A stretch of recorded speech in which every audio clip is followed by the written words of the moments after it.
Les aventures de Pinocchio de Carlo Collodi, traduction de Claude Sartirano.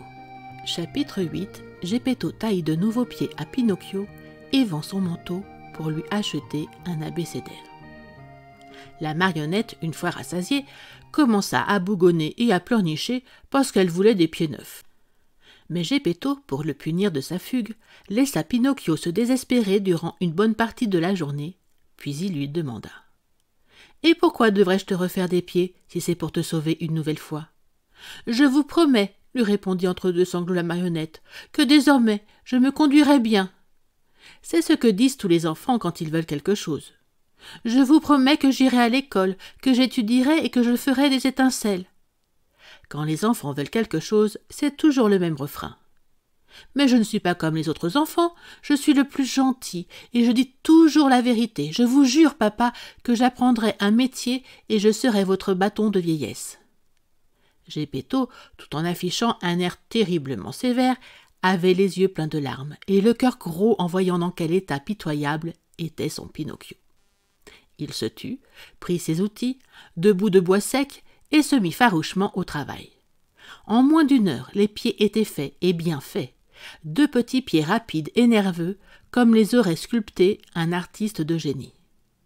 Puis il dit à la marionnette « Ferme les yeux et dors. » Pinocchio ferma les yeux et fit semblant de dormir.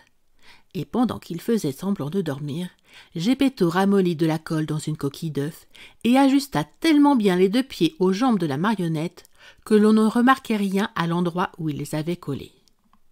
Dès que Pinocchio se rendit compte qu'il avait des pieds, il sauta de la table où il était étendu et, fou de joie, commença à faire 1000 entrechats et cabrioles.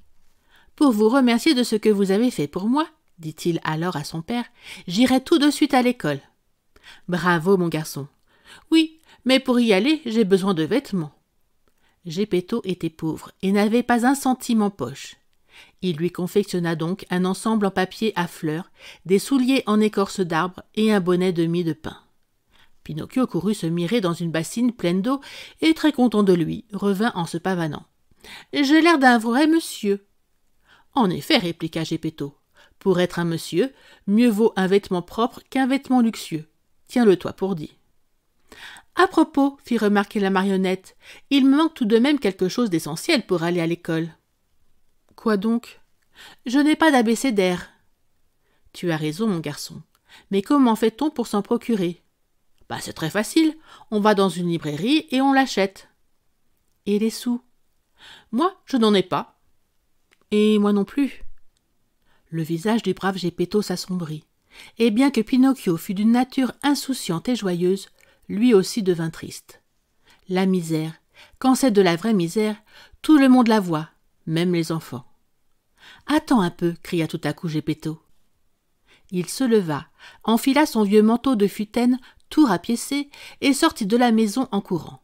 Il revint vite, il tenait à la main un abécédaire pour son fiston. En revanche, il n'avait plus de manteau. Le pauvre homme était en bras de chemise et dehors, il neigeait. « Et ton manteau, papa ?»« Je l'ai vendu. »« Mais pourquoi ?»« Il me tenait trop chaud. » Pinocchio avait bon cœur. Comprenant à demi-mot, il sauta au cou de Geppetto et lui couvrit le visage de baisers. Merci d'avoir écouté cette vidéo. Si cette vidéo vous a plu, vous pouvez vous abonner gratuitement à la chaîne Coin Livre Audio. N'oubliez pas de liker avec le pouce vers le haut. Vous pouvez aussi me laisser un commentaire. À bientôt.